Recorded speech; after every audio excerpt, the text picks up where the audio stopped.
Қайырлы күн баршаңызға. Менің каналыма қош келдіңіздер. Бүгін сіздермен бірге қыс мезгіліне сақтайтын чертополох жасайтын боламыз. Әр өңірде әртүрлі аталады. Кейбіреулер кобра немесе огонек деп те атайды.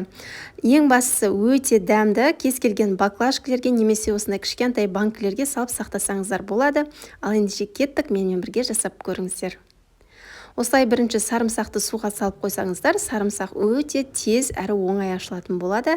Және де қызанақтарымызды алдын ала жақсылап жуып, тазалап алатын боламыз. Менде бұл жерде 3 келідей қызанақ, 3 келі помидорымызды жақсылап жуып, тазалап аламыз. Бізге осындай қызанақ қажет болады, және де қызыл болгар бұрышы, сарымсақ және де қалауыңыз бойынша ащы қосасыздар. Мен 3 дана ащы қосамын. Ең бірінші қызанақтарымызды барлығын ет тартқыштан өткізетіндей ыңғайлатып кесіп алатын боламыз, және де артық жерлерін алып тастаймыз. Барлық қызанақтарымызды осылай шіріген жерлерін және де артық жерлерін алып, жақсылап тазалап, бөлшектерге бөліп алдын ала дайындап алатын боламыз.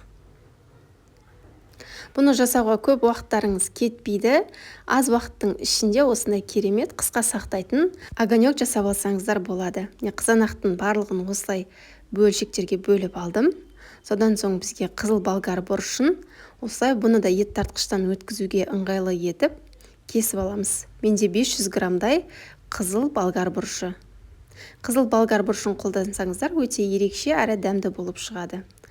Және де қалауыңызша талғамыңызға байланысты көп немесе аз қоссаңыздар болады.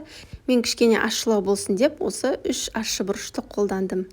Қызанақтардың барлығын осы ет тартқышпен өткізіп аламыз. Және де арасында осы қызыл болгар бұрышында араластырып, екеуін кезек-кезек ет тартқыштан өткізіп алдым. Егер сіздер көп жасайтын болсаңыздар, төмендегі описаниядағы рецепт бойынша көбейтіп жасасаңыздар болады. Мен өзіміздің отбасымызға байланысты кішкене ғана жасадым. Барлығын ет тартқыштан өткізіп дайындап алдым. Енді сарымсақ пен ащы бұрышты да өткізетін боламыз. Мен бұларды бөлек өткіздім, себебі қазір қызанақтарды араластырып, ең әуелі тұзын көріп алу үшін, сол себепті бұларды бөлек ыдысқа өткізіп, алдын ала дайындап қойдым. Сарымсақ 200 грамдай қолдандым, барлығын өткізіп, енді жаңағы қызанақтарымызды осындай кастрюльге қақпағы жауылатын ыдысқа құйып алыңыздар. Осы сәтте мен тұз салып, дәмін көріп аламын. Ащыны қоспай, өйткені ащыны қосқан соң, тұзы қаншалықты жеткілікті, жеткіліксіз екен білмей қаласыздар. Сол себепті 2 ас қасықты толтыра салып шықтым. Қалауыңыз бойынша көпте азда салсаңыз болады. Маған 2 ас қасық жеткілікті болды. Тұзын жақсылап араластырып аламыз.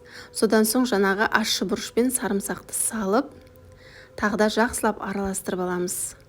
Содан соң бізге осындай аспирин қажет болады. Кез келген аптекалардан алып қолдансаңыздар болады. Мен осы дәл 3 килограмм қызанаққа 6 аспирин салдым. Егер сіздер көбейтіп жасайтын болсаңыздар, осы 10 таблетканың барлығын езіп салсаңыздар болады. Осындай пакетке салып, қағазға салып езіп алсаңыздар болады. Мен осындай сарымсақ езгішпен езіп салдым. Және де аспиринді де салып болған соң жақсылап араластырып аламыз. Міне біздің осымен жасалу жолы өте оңай. Барлығын ет тартқыштан өткізіп, араластырып қоямыз да, қақпағын жауып, кешкісін жасадым, бір түнге қалдырдым. Бір түн өзі ашып, қайтадан түсетін болады. Сол кезде бізде баклажкілерде, банкілерге де жақсы сақталады. Міне қақпағын жауып, бір түнге қалдырдым. Енді бұл огонекті сіздер баклажкіге сақтасаңыздар да болады. Менде осындай үйде кішігірім банкалар бар екен. Барлығын жылы сумен шайып аласыздар да, баклажка болсын, осындай қақпаға жауылатын банкаларға да салып жауып тастасаңыздар болады. Осылай барлығын жақсылап жылы сумен шайып алдым. Қақпақтарын да жылы сумен жақсылап шайып шығатын боламыз. Және де бізде бір түн тұрған огонегіміз дайын болды. Қарасаңыздар, түсі де өте әдемі болып тұр, қою болып. Енді осылардың барлығын банкіге құйып шығатын боламыз. Иісі деген өте керемет болып шықты. Банкілерге осындай воронканы қолданып құйып шығатын боламыз. Құйып болған соң ең бастысы қақпағын жақсылап қысып жауып шығыңыздар.